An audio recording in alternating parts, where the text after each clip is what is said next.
Supreme court का एक latest judgement जो कि 15 जनवरी 2025 को आया है और सबसे ज़्यादा आप लोगों की जो क्वेरी रहती है कि क्या एक ही विवाद में दो अलग अलग मुकदमे दायर करना संभव है। इसका उत्तर है हाँ, अगर दोनों मुकदमे अलग अलग हो, वो कारणों पे आधारित है।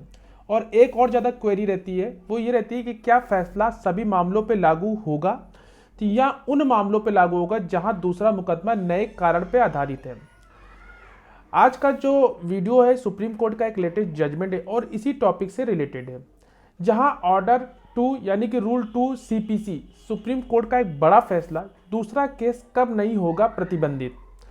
नमस्कार दोस्तों, आज हम लोग बात करेंगे एक बेहद महत्वपूर्ण सुप्रीम कोर्ट के फैसले पर, जिसमें ऑर्डर 2 रूल 2 सीपीसी से संबंधित बड़े मुद्दे पे चर्चा हुई। क्या एक ही मामले से जुड़े दो अलग अलग केस फाइल करना संभव है? इस सवाल का जवाब सुप्रीम कोर्ट ने हाल ही में दिया है। आइए इस फैसले को सरल भाषा में समझते हैं। इस जजमेंट का जो केस टाइटल है और इस जजमेंट का जो लिंक है वो हम इस डिस्क्रिप्शन बॉक्स में दे देंगे, आप जाकर उसको पढ़ सकते हैं। चलिए जानते हैं इस जजमेंट को। ऑर्डर 2 यानी रूल 2 का मतलब है क्या?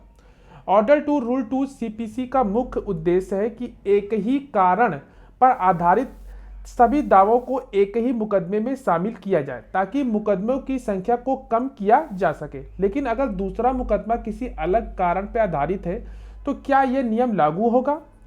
इस केस की पृष्ठभूमि क्या है, यानी कि यह है क्या केस? इस केस में जो उत्तरदाता यानी कि खरीदार और उत्तरदाता जो विक्रेता के बीच एक एग्रीमेंट टू सेल हुआ, लेकिन विक्रेता ने उसी संपत्ति को किसी तीसरे व्यक्ति यानी कि अपीलकर्ता को बेच दिया। खरीदार ने पहले स्थायी निषेधाज्ञा यानी कि परमानेंट इंजंक्शन के लिए मुकदमा दायर किया। बाद में उसने दूसरा मुकदमा स्पेसिफिक परफॉर्मिंग और बिक्री समझौतों को रद्द करने के लिए दायर किया, लेकिन ट्रायल कोर्ट ने ऑर्डर 2 रूल 2 का हवाला देते हुए दूसरे मुकदमे को खारिज कर दिया। सुप्रीम कोर्ट का निर्णय। सुप्रीम कोर्ट ने कहा कि यदि दूसरा मुकदमा अलग कारण पर आधारित है तो ऑर्डर 2 रूल 2 सीपीसी लागू नहीं होगा। पहला मुकदमा दायर करते समय अगर कोई विशेष राहत उपलब्ध नहीं थी तो बाद में उसे अलग केस में मांगना एक वैध है। इस केस में सरकारी आदेश के कारण संपत्ति की रजिस्ट्रेशन पर रोक थी, इसलिए खरीदार पहले ही मुकदमे पे वह राहत नहीं मांग सकता था।